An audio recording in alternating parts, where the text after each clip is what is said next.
unless you subscribe and like. Alright, hello YouTube, welcome back to the Grease Goblin YouTube channel. In today's video, we're going to be doing something a little different. This channel has mainly been for Song of Ice and Fire content. I am now going to kind of branch into Lord of the Rings. I'm only going to go as far as you guys want me to, so if this video, you guys don't want to see this, or it doesn't do that well, then I probably won't continue that. So let me know if you do like this type of content, and if you like the video, and I will continue doing these videos. I was going to do this with one of my friends, Nick, but he was having some voice problems, we'll say, and yeah, so it's just me. But in today's video, we're going to be talking about Saruman. Was he as evil as he was? And when did he kind of make a turn for the worst? And how all that happened in this video. So this video is going to be kind of an analysis of Saruman as a whole. But before we get into the video, if you guys like to see more of this type of content, subscribe, like, and comment for more. It helps channel grow and reach other people that like this content as well. I weirded that kind of weirdly, but it's okay. You guys get the point. Now, Saruman is one of the 5 Maiar that come into Middle-earth to kind of help the people of Middle-earth against Sauron, and that's kind of their main objective. Now, I want to talk about this a little bit more in depth, just based upon one key thing. Saruman believed that he was the leader of this group. He was the one that wanted to go in the first place, and he deemed himself the most powerful, the most wise, and all that stuff of this group. Right, and this group was, of course, Saruman, the 2 blue wizards, Radagast, and Gandalf. Now, Saruman had been very jealous of Gandalf. Gandalf was someone that was almost forced to go to Middle-earth because he really didn't want to go. He wanted to stay, and he'd never wanted to go to Middle-earth, but he was forced to. Now, Saruman, I believe, kind of took this as Gandalf was really needed. He was the really powerful one. And something we get from Saruman is that he was always jealous of Gandalf. Now, we don't see this in the early parts of their life as much, or I guess their life in Middle-earth as much, because Saruman actually ends up going to the east with the Blue Wizards for a time.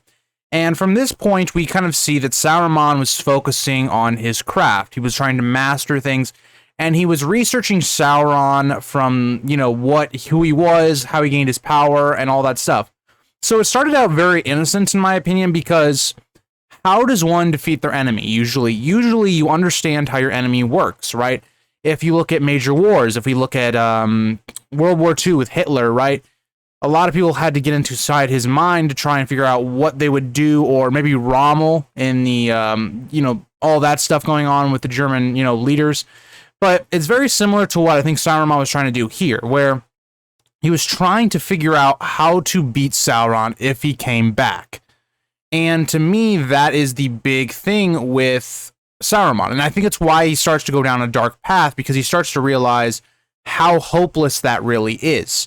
And another thing, and the reason I did pick Saruman to be the first Lord of the Rings character I wanted to do, because he's one of my favorites. He's one of the most human characters for me in his decision-making, in him as a person.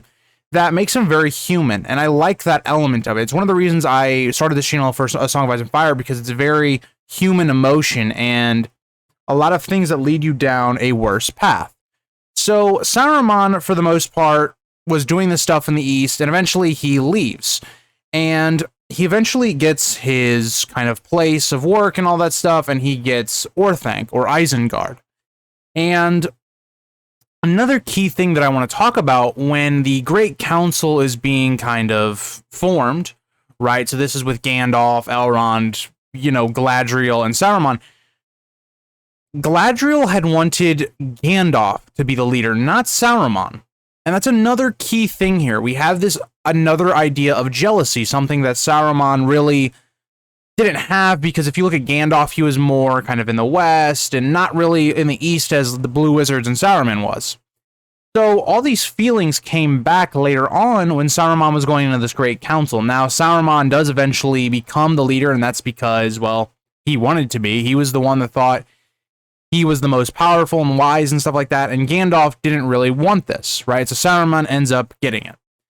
And Saruman, in this role, he really starts to kind of research the rings of power, and specifically the One Ring. Because as we're talking about, as I said earlier on in this video, that Saruman was trying to learn how to defeat Sauron. And as we know, the way to defeat Sauron is to destroy the One Ring. Now, the problem here is the One Ring, they didn't know where it was at this point. It was very hidden. No one knew where it was. And with that being said, if you can't find the ring, Sauron, for the most part, can never be defeated, right? You know, we'll have this continuous, we battle, and then he would flee, and then eventually he would come back with more power. And that's kind of what I believe Saruman came to realize, is that Saruman realized how hopeless the decision was and how hard it would be to, A, even to get rid of the ring, knowing the powers of the ring, and 2, to even be able to repel Sauron for years and years and years until the ring was eventually found. Now, with this said, we kind of skip to the part where Gandalf ends up finding out that Sauron has returned. He's in Dol Guldur.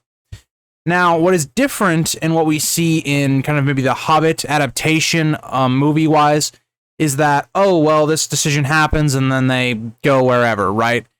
Well, that's not really what happens, right? So Gandalf brings this up and Saruman's like, okay, don't worry about it. He vetoes them trying to attack Dol Guldur and says that, he can never return and all that stuff to his full power and all that. And really what Saruman's main motives was that he wanted to lure the ring out. And it's a good strategy when you think about it, right? It was to have the ring come out because Sauron's growing in power, the ring will want to be found again. And he's actually very true in this. This does eventually happen. We see it with the ring escaping Gollum going to Bilbo. The ring did not want that probably to happen. It wanted to probably be found by an orc or something like that, or a goblin. But it ends up being found by Bilbo. So Saruman was right in that regard of it. And this was a very big gamble, right? This is a very big gamble because Saruman at this point was already wanting to find the ring for himself. So I guess you could point to this being a point of when he was turning evil or he was already a traitor. And I think he really was a traitor at heart once he realized that Sauron was nearly impossible to fully defeat. That's, to me, the big part. There's going to be another part that we're going to talk about when it comes to when he gets the Palantir and he starts communicating with Sauron. That's when I think he definitely turns to evil.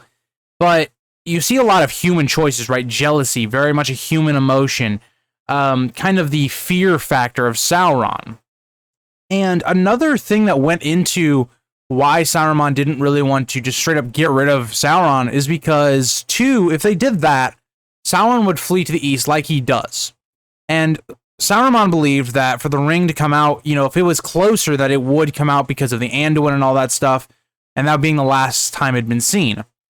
And Saruman, for a while, lets this happen. And then about 99 years later, he goes, okay, let's do this, right? The ring hadn't really, for the public, for the main people, right? Bilbo did have it, but again, nobody really knew that. Even Gandalf, who was there, didn't really know what this ring was. So Saruman kind of decides, okay, we got to get rid of Sauron. He's been sending orcs to try and look for it in the Anduin River, and he's growing a little too powerful and too close to where the ring could be. So they attack Dol Guldur, and they push Sauron to the east. Now, Saruman, this gives him a little bit more wiggle room, because Saruman is in the direct middle of Middle-earth, right? He's on the border of the west and the east. And what this allows him to do is to be able to search for the ring very much, right? Because where the ring was last spotted is around where Saruman is. So if it was to be found in that area, Saruman would be there on the spot very quickly. And little did Saruman know, it was actually in the Shire. But the plan was pretty sound from Saruman.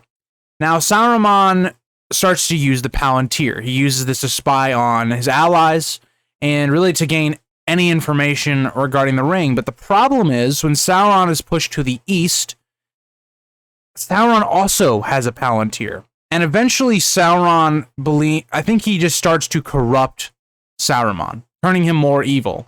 And some point around this time, I think Saruman starts to build his army, start to build up Isengard's defenses, or Orthanc, whichever you want to say. And this is where he really starts to become evil, and we see it more openly, right? It's not really exposed until Gandalf goes there to the rest of the world, but that's kind of what had been going on there. And Saruman, very differently from the movies, because I think the movies, they are basically perfect. I love the Peter Jackson Lord of the Rings movies. This is one thing I don't think they did quite right with Saruman's character, and they didn't really show how Saruman was almost playing his own game. He wasn't really this lackey for Sauron. The only reason he was going to do that would be if he couldn't find the ring and Sauron found it before he did. Then he was willing to be like a lieutenant of Sauron.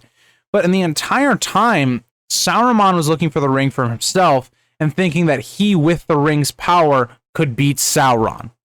And that's what we see a lot of. You look at how he was making his own Uruk-hai that were loyal to just him.